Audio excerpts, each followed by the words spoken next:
Great, welcome. So my first video of this session. We're looking at how to create tenses. And I've just put my head here, my brain, how I think. If we're using, and a lot of this is to do with auxiliary verbs, but I'll explain in a bit more detail.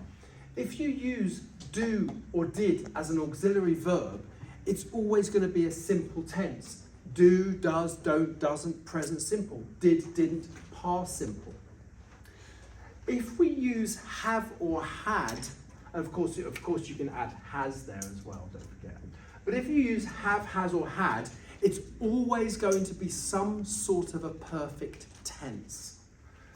Have and has, it's going to be some sort of present perfect. Had is going to be some sort of past perfect, but it gets a little bit more complicated, and I'll go into that in a minute. If we use will, it's future. It's a great auxiliary verb for the future. Now, the complexity lies around the verb to be, because the verb to be has so much that you can do with it. Verb to be is am or are or was or were. That's in general what we use. We can use it for the present or past simple as a main verb. I am English. I was here yesterday. Well, I wasn't. I was here 2 days ago.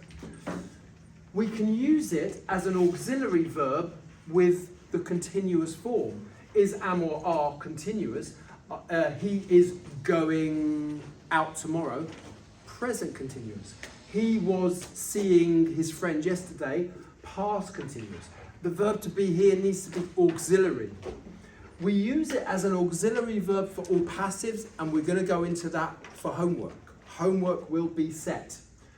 So this is just a bit more to bear in mind. Now, if you work your way over here, you'll see that if you use that map, you can actually create any tenses of the English language. In the present simple and past simple, we tend not to use auxiliary verbs only for negatives or questions. So I do my homework. It's just got one verb, it's the main verb, it's present, so it's present simple. Past simple the same. She had a nice car. One verb, it's in the past, it's past simple. But you'll notice that every other tense of the English language uses an auxiliary verb and a main verb. And this is new information that I've never put on my Instagram before. The way I think about it is, look at the first verb, the auxiliary verb. It will be in the past, in the present, or in the future. Now, that gives you the first half of the name of the tense. So this, we were dancing in the mirror, is past something. We look at the next verb, it's an ing form verb, so we know it's past continuous. Remember, ing always shows continuous, past continuous. If we look at this one, it's got the auxiliary verb have. We know that have is some sort of perfect. Here's present, because it's have and not had, present perfect, just the two verbs. It gets a little bit more complicated when we do things like present perfect continuous, future perfect continuous, but it's still workable. Have a look. Present perfect continuous. I have, present. Present, but it's auxiliary, it has to be present perfect. So have been, we need the past participle. But hang on, it's got another verb, ing. So it's present perfect continuous.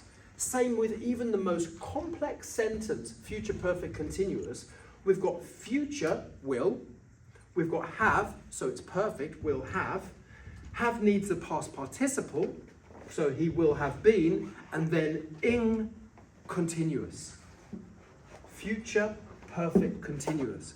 Using that map, you can actually create all of the tenses of the English language. And this is it. These are all the tenses of the English language, but in the active form.